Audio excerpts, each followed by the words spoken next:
పేదలకు అందాల్సిన రేషన్ బియ్యం అక్రమంగా పక్కదారి పడుతున్నాయని సిపిఐ గుంటూరు నగర కార్యదర్శి ఆకటి అరుణ్ కుమార్ తీవ్ర ఆందోళన వ్యక్తం చేశారు. ఆదివారం గుంటూరు నగరంలోని కొత్తపేట మల్లియల్ లింగం భవన్ లో ఆయన మీడియాతో మాట్లాడారు. సివిల్ సప్లై కార్పొరేషన్ లో అక్రమాలు జోరుగా సాగుతున్నాయని, దొంగలు పడి పొందుకోకుల్లా ప్రజల బియ్యాన్ని దోచుకుంటున్నారని తీవ్రంగా ధ్వజమెత్తారు. ప్రభుత్వం పేదలకు అందించాల్సిన రేషన్ బియ్యం లబ్ధిదారులకు చేరకుండా అక్రమ వ్యాపారుల చేతుల్లోకి వెళ్లడం దురదృష్టకరమని అన్నారు.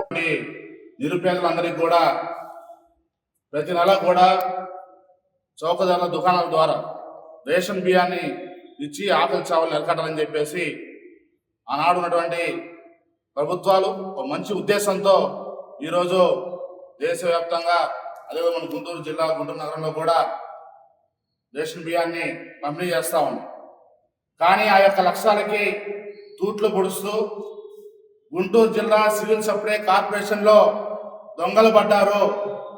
ఈ యొక్క దొంగలు పందికొక్కుల్లా చేరి ప్రజలకు చేరవలసినటువంటి రేషన్ బియ్యాన్ని దోపిడీ చేస్తా ఉన్నారు. వందల వేల క్వింటాల రేషన్ బియ్యం సరిహద్దులు దాటి అక్రమంగా తరలిస్తా ఉన్నారు. దానికి ప్రజా ప్రతినిధులు, అధికార పార్టీ నాయకులు, అదేవిధంగా సివిల్ సప్లై సంబంధించినటువంటి అధికారులు కూడా వాళ్ళకి ఇద్దరు కూడా తోడవడం ద్వారా ప్రజలకు చేరవలసినటువంటి రేషన్ బియ్యం చేరకుండా పోతా ఉంది. ఈ గుంటూరు నగరంలో ఉన్నటువంటి రేషన్ దుకాణానికి సంబంధించిన కొంతమంది అవినీతి అక్రమార్కులు ఒక ముఠాగా చేరి ప్రధానంగా గుంటూరు 1 టౌన్ 2 టౌన్ ఉన్నటువంటి వారందరూ కూడా ప్రజలకు చేరవలసినటువంటి రేషన్ బియ్యాన్ని చేరకుండా అడ్డుపడతా ఉన్నారు. రేషన్ బియ్యం వచ్చినటువంటి 2 రోజుల్లోనే 3 రోజుల్లోనే అయిపోతుందని చెప్పి చెప్తా ఉన్నారు. మరొకసారి బియ్యం అడుగుతా ఉంటే మీకు డబ్బులు కావాలంటే ఇస్తాం, కానీ రేషన్ బియ్యం మాత్రం లేదని చెప్పేసి చెప్తా ఉన్నారు. అంటే మీరు ప్రజలకు చేరవలసిన రేషన్ బియ్యాన్ని మీరు ఎందుకు అమ్ముకుంటా ఉన్నారు?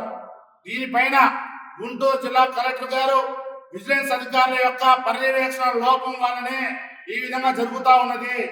వారు ఎక్కడ కూడా రేషన్ స్టోర్లకు వెళ్లకుండా వాళ్ళకి ఎక్కడ కూడా మీరు ఎంక్వైరీ చేయకుండా ఉండడం వల్ల విచ్చలవిడిగా రేషన్ మాఫియా దందా నడుస్తా ఉంది గుంటూరు నగరంలో. దీనిపైన సిపిఐగా ఇప్పటికే ప్రజల్లోకి వెళ్లి విచారణ చేశాం, మరి సమస్యలు తెలుసుకున్నాం. రాబోయే రోజుల్లో పెద్ద ఎత్తున పోరాటానికి సిపిఐగా సిద్ధమవుతా ఉన్నాం.